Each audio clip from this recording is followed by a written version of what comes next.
Well, it's the same thing with you're looking at your speed versus shoot, I'm just blanking. Sorry, chest brain is kicked in. You're looking at your speed race. Um, is it a V braking event or is it a U braking event? That's another way of looking at things.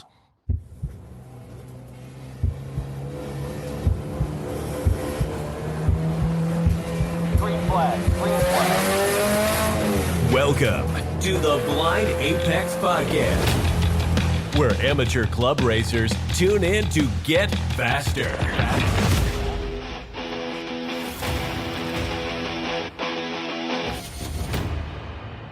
This episode is brought to you by Deechworks Fuel Systems. Visit deechworks.com to fuel your passion. I'm your host, Con John Turk, and on this episode of the Blind Apex Podcast, we're going to sort of rebut, expand upon, talk about something I listen to on Garage Heroes in Training. So we're going to talk types, kinds of corners, and how they relate to Vmin. And that's what they talked about. Joining me, since the best half of Garage Heroes in Training is playing plumber instead of co-host of, a podcast. Yep. We get the lesser half. I'm sorry. That's fine. But he apparently has chess master hair. It's been matted down for 4 hours of a chess tournament. Yep. Bill Fischer, welcome to the podcast, sir. I know it's a burden I bury and carry with me where, I go onto a podcast and everybody's like, well, we couldn't get Vicky, so we're stuck with this schmuck. And I'm like, yeah, that's pretty much it. It's the thing she can do because she's so talented and I can't do anything except talk and babble on for hours on end. So I do podcasts and she actually gets stuff done. I mean, she spins the wrenches in your garage and now she repairs the plumbing at her mother's house, right? Like, multi-talented. We both outkicked our coverage, sir. That's all I gotta say. Oh yeah, absolutely. In more levels than one. Oh yeah. So. Oh yeah, tons. Almost every level. Yes. We're the lucky ones. So guess what? We get to talk together about this. Yeah, this topic. So,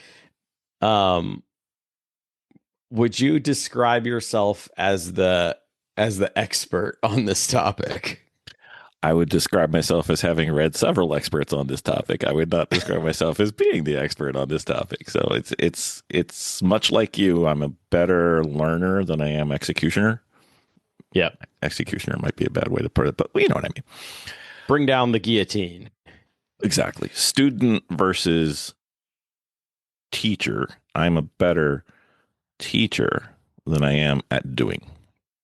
Like I can help people instruction wise who are very, very good racers and they can beat me. But, much like, every tennis coach in the top levels or every boxing coach at the top levels, the boxing coach can't beat up the boxer, but they can help the boxer beat up other boxers.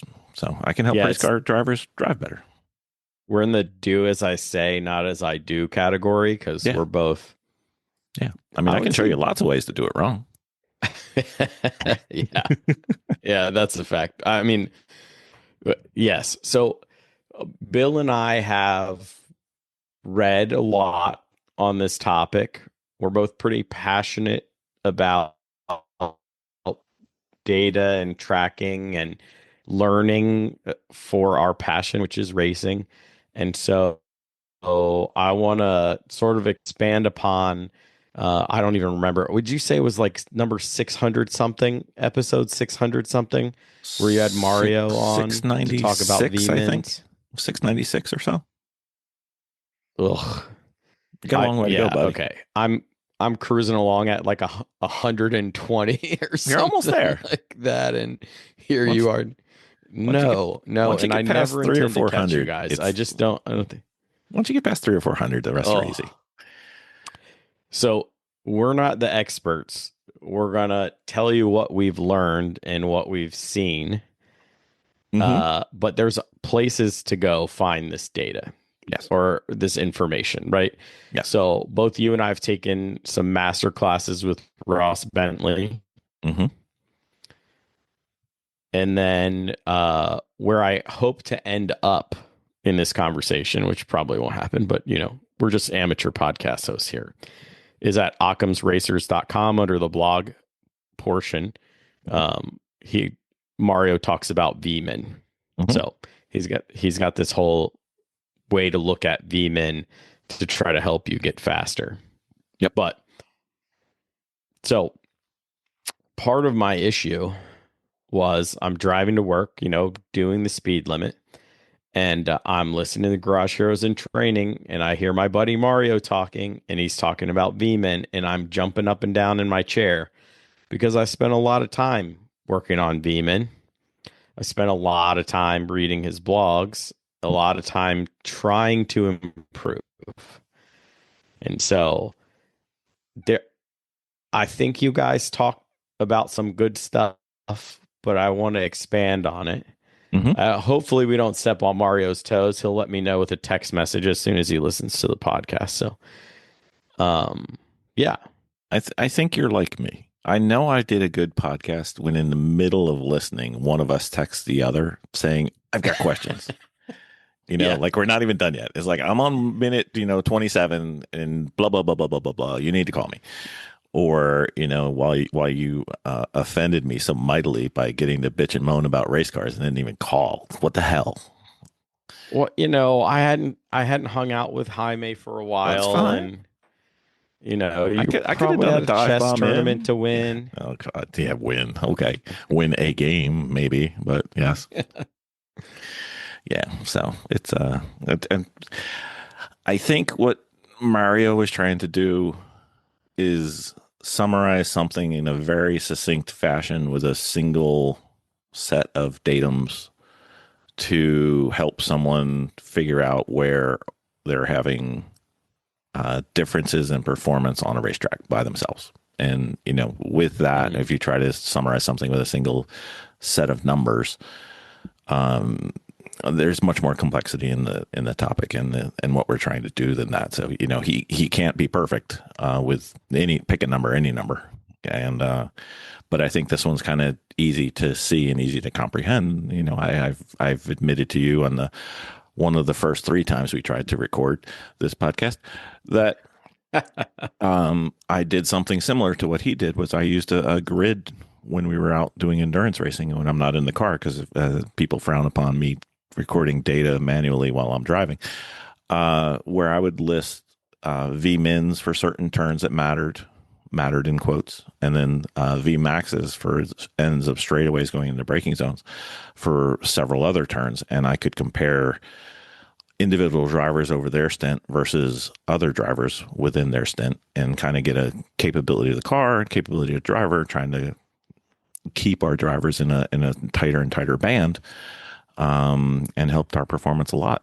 It would help you, even though you only race for, a trivial, amount of time, 30 minutes. I'm not even warmed up yet. I haven't even gotten to my drink cooler. And I think it's valuable even to the time attack people. It can help them. It's a way of looking at things. And the thing that really matters with all the work that I've done researching this and digging into this and trying to understand it is everybody has a different way of talking about it, and everybody has a different set of words, which we both know how much Miss Vicky loves her jargon. She hates it. But you should, if you don't see or understand this intuitively the first time you read about it, go read the second time, because it's important enough where maybe Ross Bentley's not doing it for you on this particular aspect of racing. I don't know how that could be, but whatever. Things click. Go check out Ken Hill. Go check out Mario. I can leave you like 5 more places to go check out, but I don't want to do that because I'm probably going to forget somebody, and that's not fair. So I limited myself to 3, Yeah. And thank God we're in the, century we're in, where the Google or DuckDuckGo or Bing or whatever your search engine of choice is can get us where we need to be, right? Because uh, before we would have to go to the library, go through the card catalog. I know you kids don't know what a card catalog is, but They got rid of to those, as far find as I know. books. They're gone. Did they now? I think so. I don't think Well, they I have them haven't been to a anymore. library in a long time. I've embraced Google. I wanted one of those for my So nuts and bolts, but they wouldn't sell it to me. But they throw it out. Dummies. that's ridiculous. They're worth money. Are you kidding me? Sell it. Yeah. Anyway, efficiency. But so I also went down this path, and I have a recommendation for you. So everybody who thinks that you're unsafe recording your times manually, we're just going to put a dry erase board in there and then dangle the marker? dry erase marker from the halo. And so as you're turning, you just like it'll come to you in certain corners and go away from you. It'll be closer to the board in other corners, and then you can just write when you need to. You'll be fine. There's no fail in that project. No, until never. there is. Until there is. Right. So I spent a lot of time working on Vmin for myself, especially in this new car. I had a problem where I was getting walked on the straightaways, and so I put a lot of time and effort into my Vmin, specifically at certain corners. And I wanted to talk about that because there's a lot that goes on. So we can talk Vmin, but there's a lot going on at the track. And specifically, in my opinion, it starts with the kind and or type of corner. So how do we want to define the kind of corner versus the type of corner? Well, since we've done this 3 times, yes, I know you want to do it one way and I want to do it the other way. So why don't you do it your way first, and then I'll tell you why my way's better. That's fair. That's fair. So, I personally, I believe both types and kinds coexist. Mm-hmm. So we probably agree on that. But we do. The kinds of corners are sweepers. You know, they're generally just faster corners where you're not slowing down for it. You're going full throttle through them. Hairpins, obviously, probably the slowest corner on your track. Doing almost a 180 or a 180. Chicanes, double apexes.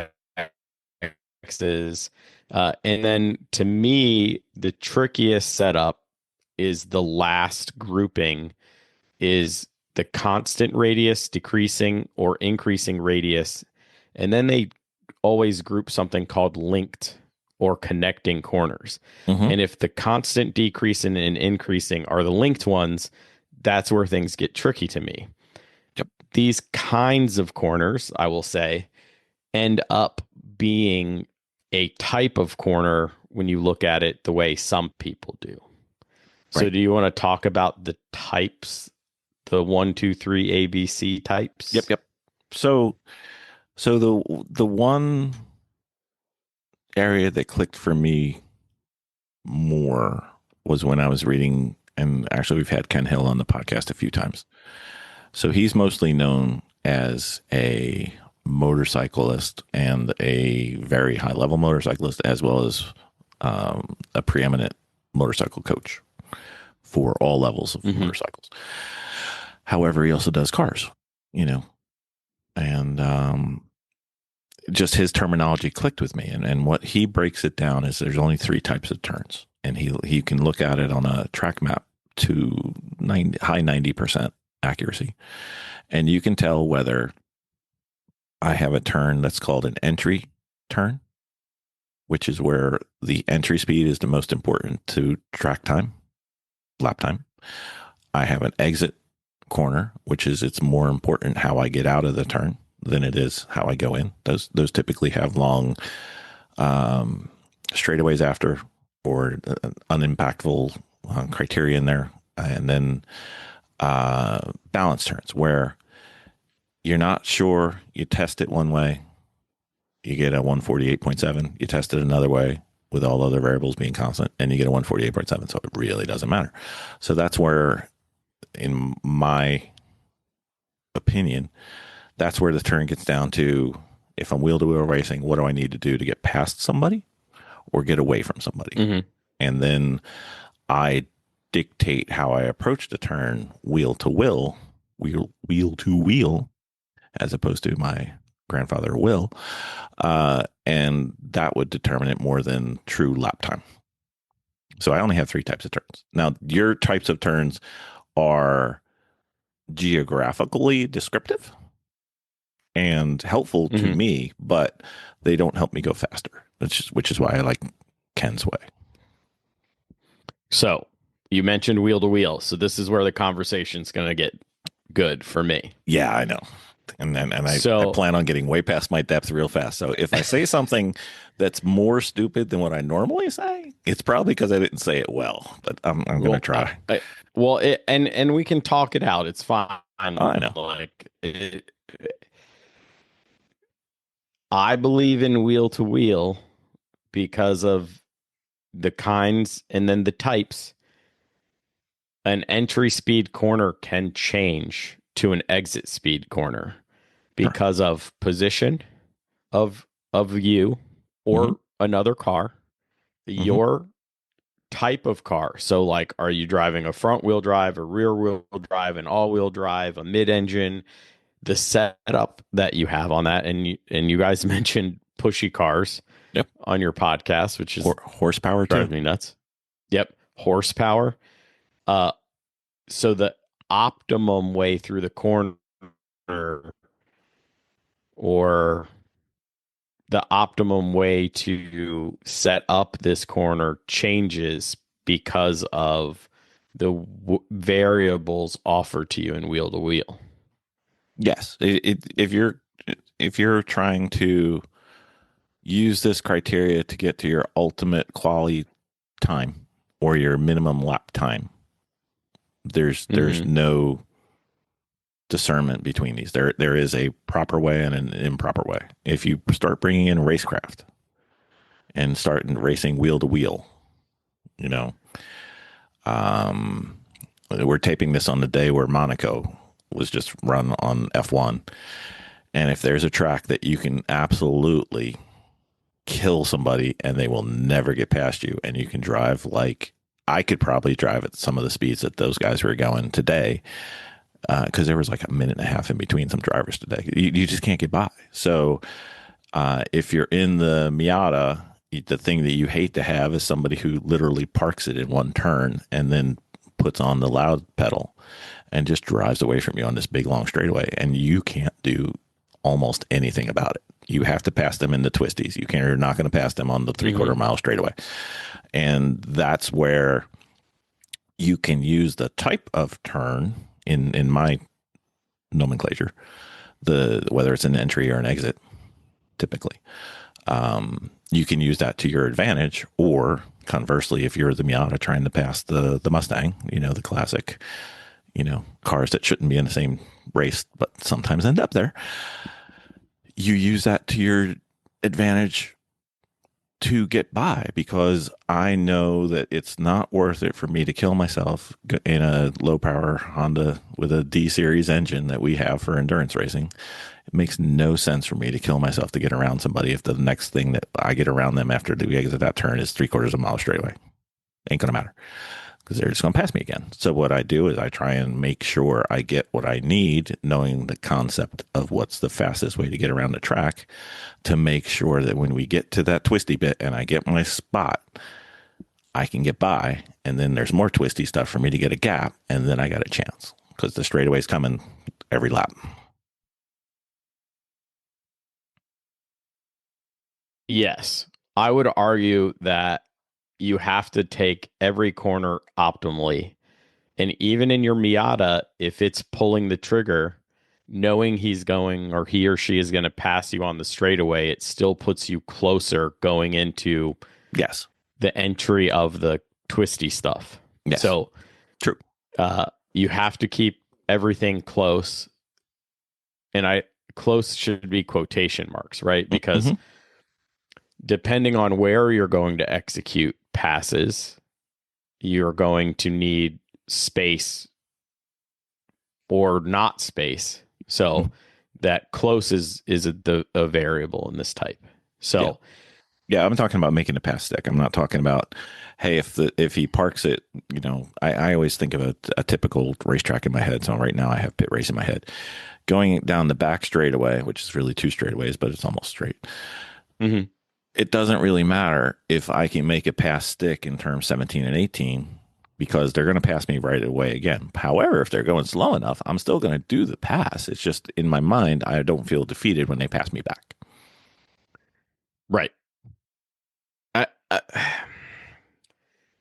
my biggest thing is when you're attacking Vmin, which Mario goes into on his blog. Mhm. There are ways to do it, but you have to realize that, especially when you're wheel to wheel, whether you're doing endurance racing or sprint racing, because as Bill likes to say, 30 minutes is nothing. He hasn't even turned his cool suit on one time in those 30 minutes. Still in my warm-up laps. Yeah, that's ridiculous. I cannot go.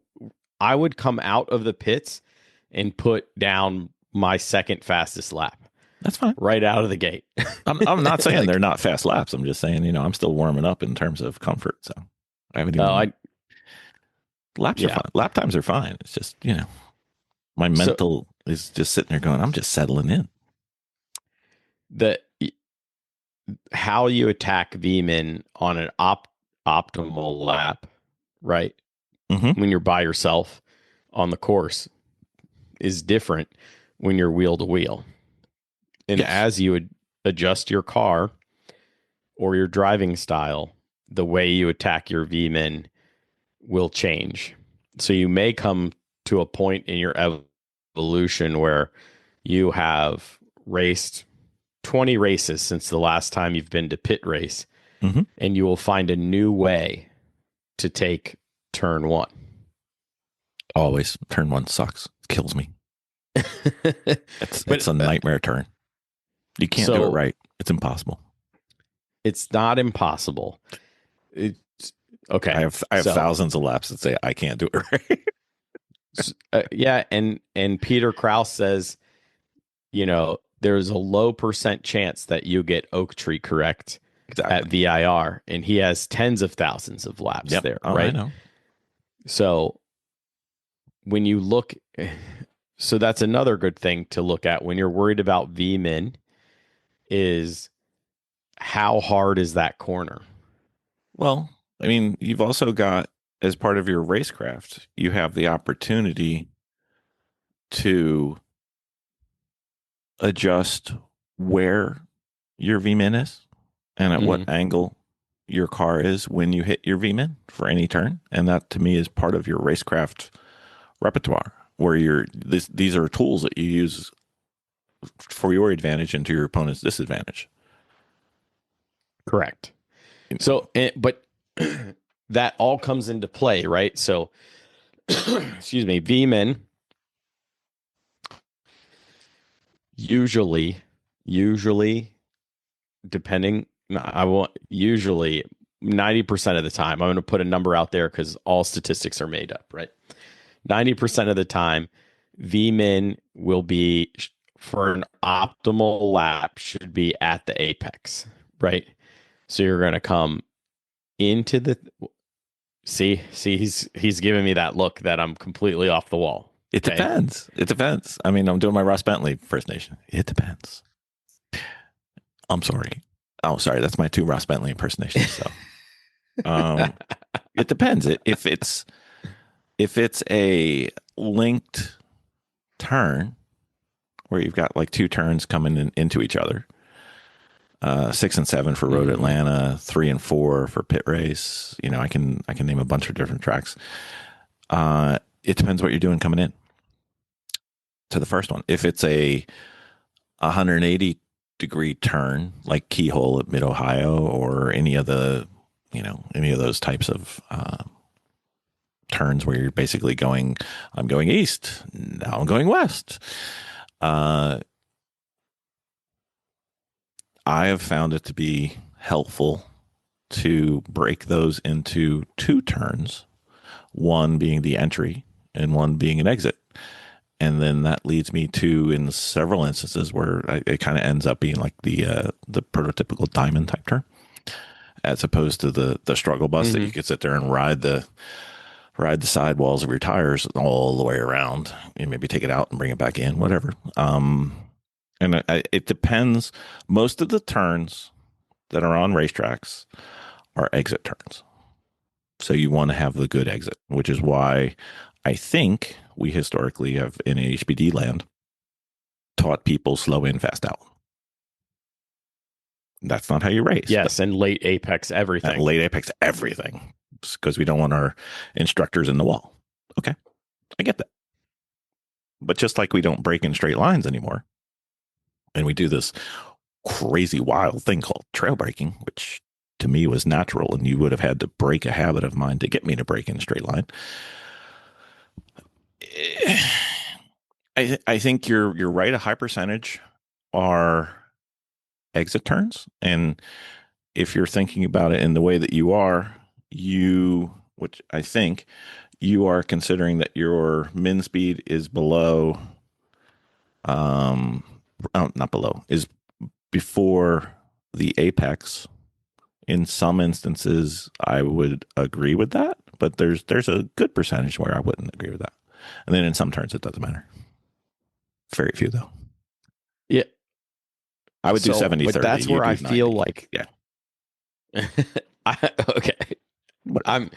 I feel like that's where, when you guys got into the conversation of pushy cars, I was jumping up and down and screaming at my radio the most, right? Sunday cars don't have radios, Con. I don't know what you're doing. No, they do. And I plug it into my phone and then I listen to you guys, right? Oh, that just makes your commute even worse than the traffic makes through it, the radio. Oh, whatever. Nothing can make my traffic worse. Trust me. True. But that's the thing, right? So depending on the type of car and how it's set up, I think if you have a high horsepower car, you can get away with late apexing. You can get away with min pre apex. Mm-hmm. Because you have the horsepower, and what you're trying to do is lengthen whatever is behind on the other side of that turn into a mini straight because you have horsepower, right? You get away with it. But as you start driving, there's a difference. There's a difference between resuming throttle and getting to wide open throttle. You drive a D series. Are you kidding me? Well, in cars with high horsepower, there's a difference. I've heard. I mean, whatever. I like to refer to my little Honda Civic as a light switch. I'm on the brake or I'm on the gas, and the brakes do a lot better job. To be fair, if you got that high horsepower car, though, you want to be at wide open throttle. What you don't want to do is induce a pushy car by going back to throttle too soon or in too high a level where you actually force the car to go out. So again, Mario was trying to succinctly get something where somebody could do this and work with themselves for Vmin. There's lots of other things to do. Where do you apex out? I'm not entirely 100% on board with there being an exit apex and an entry apex and the corner apex, because I don't want that to be an apex, because there should be an apex, only one. So the furthest in is the apex in my mind, and then the exit should be a point, not did I stay on the track or not. It should actually be a point. And listening to one of my favorite podcasts, obviously besides yours, Tom O'Gorman and DJ talking on the Lizard Brains podcast, Tom is trying to bring the exit apex not only be a point, but how can he get it to be closer in sooner? And that's one of his criteria for being the alien driver that he is. What it does is it shrinks the total distance traveled He likes that a lot. when you don't. Yeah. So he I think also we're doesn't all like the arguing term about trail break, but trail breaking is just breaking properly, if I remember correctly. I think we're probably arguing over minutia and end up saying the same things. It's just the way we think about it. yeah. But But the people minutia need is to fun. realize it. It is. It is. There's other ways people address corners, right? Sure. So there's another group of people who talk about type 1, 2, and 3 that say one is a corner that leads onto a straightaway. Mm-hmm. 2 is the corner that's at the end of a straightaway. Yep. And then 3 is a linking corner between a short straightaway. Yeah. So Right. A exit, corner entry, and that they have a links. different way for third. The third one's not balanced, but by their definition, it's Right. Yeah. Right. There's tons of ways to think about it. Mm-hmm. And so when you start looking at your data and when you start looking at Vmin, you can't just go, oh, my Vmin looks low at this corner. You have to have a reference. Yeah. It just could be where it is. Yeah. You could be approaching the turn wrong. You could be, but you have to address the type and style. Now, will it indicate an area where you need to look? Yep. Yes, but you may not find anything. So, well, it's the same thing with you're looking at your speed versus shoot, I'm just blanking. Sorry, chest brain is kicked in. You're looking at your speed trace. Is it a V braking event or is it a U braking event? That's another way of looking at things, and right. Certain corners have certain properties which make it so that in most cars, maybe even all cars, it's one or the other. But if all your braking events look like V's, you're probably doing it wrong. And just as likely, if all your corners look like U's, you're definitely doing something wrong. And it can vary. And then when we start bringing in where you get all happy wheel to wheel, doesn't matter. It's an input into my decision. It's an input into the way I approach the turn. It's an input to the way I control my inputs into the car. And then I try and look at what I perceive as my advantages versus the other person's disadvantages, and how can I maximize mine advantages and maximize their disadvantages to get to where I win. Now, if I was able to do that better than I am able to do that, I would be a lot better driver, but that's a different story. So, but that brings up a good point. When you're looking at your data, you have to look and understand, and this is where video comes in. Yep. What happened on that lap? Yep. And then you either have to throw that lap out or keep it. Or throw that one turn out. Or throw the one turn out. You may be able to use every other turn on a 14 turn lap, and one of them may be bad. Okay, that's fine. So your total lap time is not optimal, but you can at least look at what's my Vmin in turn 9. I click, click, click, click, click. Am I hitting 103.7 every time? And if I'm not, why? Right.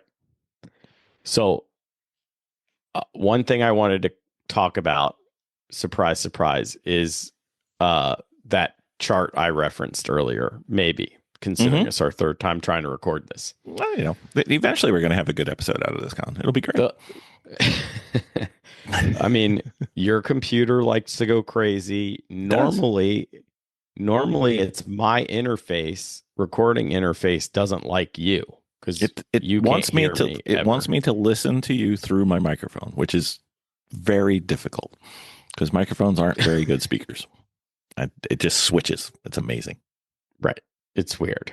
Anyway, so occamsracers.com, go to the blog section, scroll down to the Vmin, and when you till you start seeing them talk about Vmin, read the article. It's good.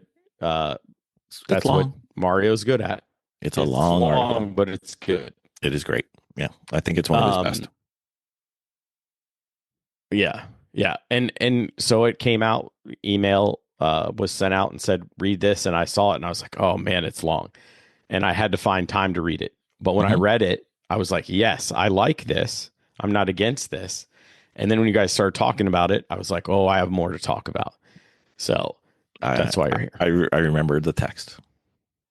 So, um, generally speaking, this chart has an existing focus and what you should be focusing on to raise your Vmin. Okay. Hmm. So the first one is the end of breaking point instead of concentrating on the beginning of breaking point because Hmm. everyone wants to break later, right? I am I have broken that habit. That's not one of my criteria that I judge. Yeah, yeah. I still need to break later, but it's not what I need. It's mostly because I'm a big chicken still. Mm. I mean, you earned a little bit of concern with breaking after last year's events, so we'll let you have some back. No, I need to break that habit. Yeah. Anyway, but he wants you to focus on the end of breaking point, Hmm. and that's really And rate, important. yeah, because Yep. it's a car balance thing. You don't want to stand the car on its nose and then pop off, and then your car pops up in the front because the weight moves. And now you've got a car that pushes no matter what you do because you have done it to yourself. So the second tier on this thing is late braking. So he goes to Hmm. beginning of breaking point to late braking, and Right. he says to raise Vmin to brake earlier, lighter, and longer. I'm ending Okay. up closer to that than I was when I was the last of the late breakers. Yeah. And it So may not be 100% a car capability demonstration. It may be a car demonstration with driver comfort, not in the matter of I like my air conditioning at 62.5 degrees, but in the matter of I am not scaring myself and overslowing. right. So, But that's what we're guilty of. And sure. the third item is also braking, and it's no it's no surprise that we're Hmm. leading this off with three braking things because braking is what Ross says everyone's Everyone says they got to problem, work on it. Yep. right? 100%. I haven't seen Right. anybody who, like, So, when I ask, what are you good at? They never answer. When I ask, what are you bad at? They say breaking. What are you going to work on? They say breaking. 700 yep, episodes. yep. Everyone. Only 100 episodes. I've said it 100 times, but Oh, you've said it way whatever. more than that. You're a multi-time committal per episode, depending on what the context is. Unless I'm talking stupid stuff with me, then you never know what you end up talking about. But that's So the third one is threshold braking, and he what. wants you to focus on release longer and softer. Hmm. So when you start looking at the whole combination of the braking focus to get your Vmin up, you could actually be anywhere in the spectrum, and I of where to brake, how to brake, uh, how hard to brake, Hmm. where to stop braking, how to release the brake. All of those things you should start playing with if you're going to mess with your or try to raise your Vmin, right? Well, you've left out the car suspension state.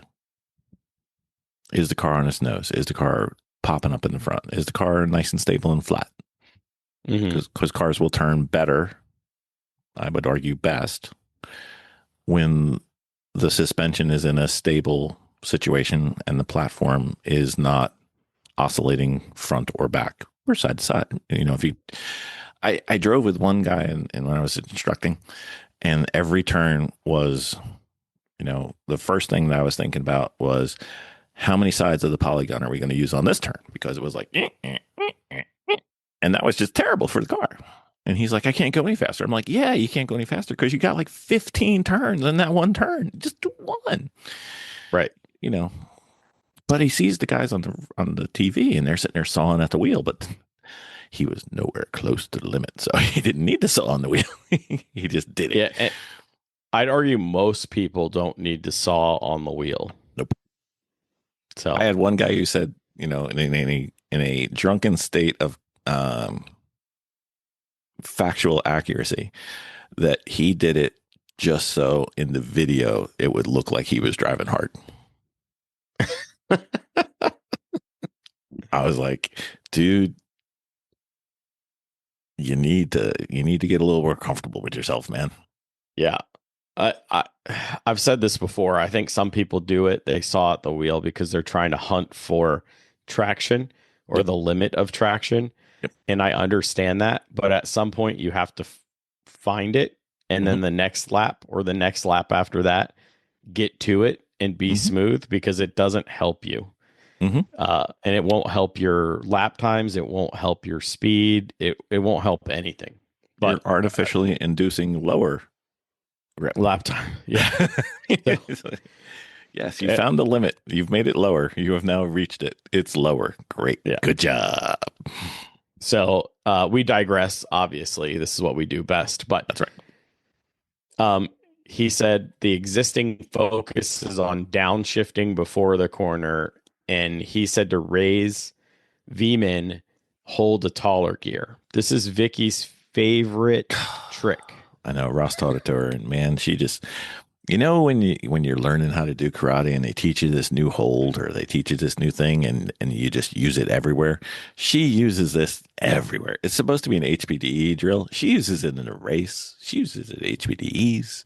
She uses it on the driving on the highway. I'm like, so but it's applicable in that when you do it, you're going to be forced to attempt to carry more speed because you don't want to bog out of the corner, right? Well, I think that, and if you look at it mathematically, if your rate of speed decrease is more steep, you are slowing down faster. The timing necessary to hit the perfect Vmin is much more difficult than if you're approaching it with a shallower slope. You're slowing down slower. So your tendency to overslow is much higher if you are standing on that brake. Because if you miss it by inches or feet, you are 2 or 3 miles an hour slower. Whereas if you're coming in shallower, or even if you come in steep, but you shallow out, that's why the last little bit matters.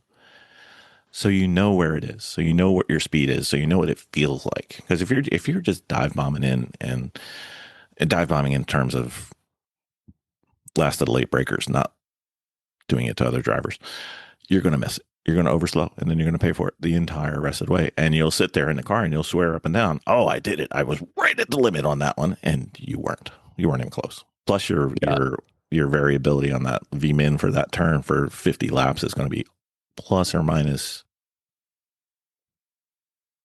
8 to 10 miles an hour, I would guess. Yeah. Oh yeah. It can get kind of wild. Kind of scary. I mean, you're just sitting there going, "Wow, I thought I was good," and the data says, "No, you're not." Yeah. I actually was helping a competitor of mine review some data, and I did some, mean median mode Vmin stuff and standard deviations, and I was like, we got to work on this. Yeah. So and he's a competitor. Like when I go out there, he's been so fast this year, I might be behind him, but whatever. But first you'd have to go out there to be behind him. Yeah, I'm working on it. Tomorrow, all day, but all day. The next one is my favorite to focus on because it says the existing focus is driving a late apex line, like we talked about earlier. It's everyone's favorite thing to do, right? But he wants to focus to raise your Vmin, you need to take a late apex as early as you can. Yes. So that is the best explanation for stop over late apexing. Yeah. Well, you want to be able to be wide open throttle with the steering wheel neutral as early as you can. Yeah. And everybody automatically, whenever I've explained that to somebody the first time they think about it, they're like, well, then I just get to that turn and I have to be pointed straight down the straightaway to do that. So you want me to do that, and then they end up way over slowing because you can't do that. You got to remember, if you're doing it right, you're going to still have some slip angle. It'd be nice to have some slip angle podcasts, by the way. You're going to have some slip angle, so you're not actually pointing dead straight down the road, but you're effectively pointing dead straight down the road because the steering wheel's neutral and the momentum of the car and the slide of the car is going to take you just out to where you want to be with the proper angle and trajectory. So you are good to go. Not to comment on what you just said, other than you think Adam Jabay listens to this podcast. I doubt it, but we can both text message him. So you know, I think he's got better things to listen to and better things to do, but you know, I have delusions of grandeur sometimes. Right. Yeah. So I want to skip to the end because I don't want to give up everything that's on this list. I think you should go check it out. Yeah, it's worth the free email. It's great. It's absolutely worth the free email. So this one's a big one for me. And the existing focus on driving. Okay. And the focus to raise Vmin is drilling. So I can argue that focusing on that one metric may not be the best thing, but I think it's a good thing. But here's the thing. I think far too often folks go, it's a track day, I'm going to go drive around the track. And then they go, well, I've done all these laps. Why am I getting slower? Because they don't actually have a focus. Okay, so you hit something that I'm really anal about. Mm-hmm. So I have a HPDE notebook for every single driver of our team. And sometimes I make a notebook for the people that I'm instructing when I go to the HPDEs, because that's how important I think it is. And track days are not free, and they are far from free, especially when you're not in the Southwest, where a certain friend who's so spoiled he won't even drive more than an hour to go to a track also only pays, $10 and a taco to get on track. And probably the best tacos. I know, and those fantastic tacos. And speaking of which, Jaime, I will be coming down to see you, and we will be going out and getting some good tacos because I need the hookup. So it takes a lot of time. Usually you're going to take time off of work. You're going to tow or drive. It's usually not close to where you are. Then when we get there, a weekend is easily $500. I think that's kind of the going rate in the Northeast right now. Maybe worse. Basically. I don't want to think about it. Gas, tires, blah, blah, blah, blah, blah, blah, blah. All that stuff. All the consumables, wear and tear. Yep. Blah, blah. Yep. It's not free. Are you staying at the track and sleeping in a tent? Are you a human and sleeping in a hotel? Are you renting an RV like we do? Whatever. It's not free. And it's not free in terms of time, and it's not free in terms of dollars. So on my HPD template that I print and make notebooks for, that no one on my team uses, is 1, 2, or 3 goals going into an event, into each stint. Then 1, 2, maybe 3, and I'm really only looking for 1. Something you learned or something you need to work on. And then there's another section to it that I can get into. We're starting to digress. Even for a podcast, we're starting to digress. Right. But what's your goal going into the weekend? And what are you going to do to improve? Or are you just there to shake off the cobwebs, which I would say is a waste of a weekend? But some people say that. So maybe it's a new car. Maybe I'm dialing in a new car. Maybe I'm working on new brake system. Maybe I have an excellent fuel pump from DH Motorworks, which probably would get used more if you ever went to the track, just to be fair. And, you know, can't pump fuel if not turning the car on. But who am I to say? And that's how I try and structure things. Now, does that take all the fun out? Does that make it into work? No, but it gives me, I think I'm close to, I want to say I'm close to like 500 track days, HPD events where I drove. I have, it's usually like 4 per day. So I have like 2,000 pages of this that I can sit there and say, I went from really, really, really sucking to not so bad. And what worked and what didn't work. And perhaps even I have data on my Apex Pro. I have, all this stuff that you and I do way too much and bore people to death with. But if you're going out there and all you're doing is driving around, it's the same thing as going to the driving range if you're a golfer and just whacking balls.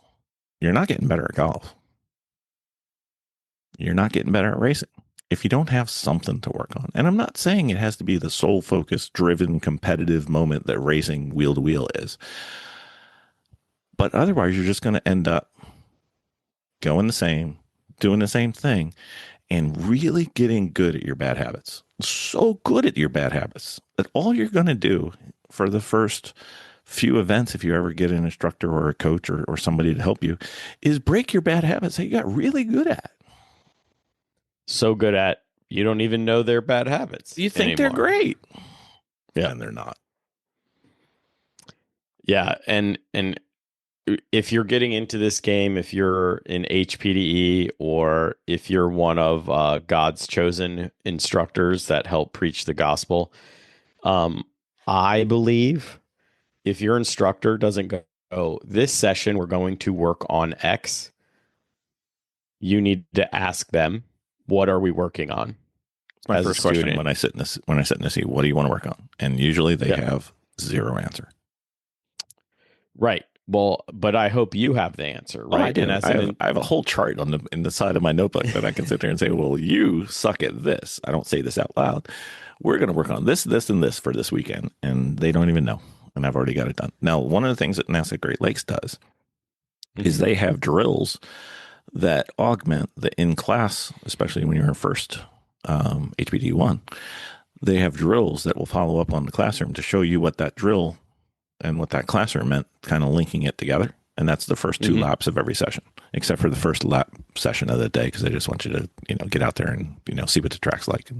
Because some people don't show up. Don't be afraid. Yeah. Yeah.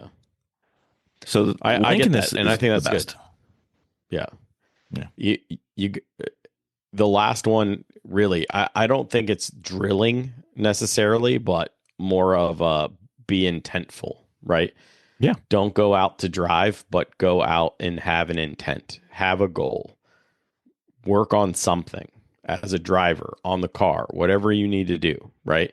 Have purpose when you go out. So, and that will help raise your Vmin, in my opinion. So. Yeah, the one thing that Vicky and I are going to do when we get an event together, once it's scheduled, I am going to be a slave, and she is going to go out there and she is going to drive half of each session with the car as it normally is, and then half of the session with me changing something. Could be front tire pressure, could be rear tire pressure, could be up, could be down, could be disengaging. I don't know what the proper word is. The anti-sway bar could be, I could change your tires. I could do anything. I want her to be able to tell me what that does, so that when she says, hey, the car's not doing this, she knows what her buttons are that she could twist and which way to twist them, because she doesn't know that. Turn those shocks, bud. Exactly. Those 2. Yeah, there's a whole long list I've got written, shockingly. I know it's in Excel spreadsheet. Don't worry. Yeah. I'm sure you're well organized with this. So but that's a great track day. Even if she just wants to go out there and drive, if I could educate her butt dyno to know what the car feels like when we do a switch or we do a change or when the tires start to get greasy or. That would be a great day. And she still gets to just drive. Just tell me what I felt like. That's all I want you to know. I would still give her goals as a driver, but whatever. Well, see, you could. You don't want to. You don't want to sleep in the bathtub. Yeah, pretty much. Yeah. Yeah, exactly. She's the only student that still said when we had drills and we were trying to do stuff, and she just said no. I'm like, okay, sounds great. This is gonna be fun. Let's drive for a few more laps. This will be awesome. Yeah. Great. Bill, have we beat this horse to death yet? You know what? I think we have, but I'm sure we missed a bunch. And if anything like what you were after listening to our podcast, I am sure there are people who listen to this podcast and go, yeah, but, right in. We'll do this part too. We might even be able to get Mario to come on. He likes us for some reason. We don't know why. Yeah. I don't know why he does. The Blind Apex Podcast at gmail.com or Garage Heroes in Training at gmail.com. Yep. We both answer our emails. So. We do. Indeed. Yeah. Well, Bill, it's been a pleasure again. It's always fun, Con. I appreciate the invite and I love coming on. And I apologize to all your listeners. I will only do it when he invites me, though. Why? Except we have that one idea that we can talk about that again. Yeah, that was a good idea. Mm-hmm. Oh, no. I need a refresher on that. Okay. I know. That's on the OnlyFans Blind Apex podcast. All right, Bill. Thanks again, sir. No worries. Sorry we had so much fun getting this thing started, but 45 minutes later, we got this thing rolling. That's right. It happened. Indeed. So. We have recordings to make sure that it is true. Thank you, Con. Thank you. Until next time, keep working on yourself, keep working on the car, and let's get faster.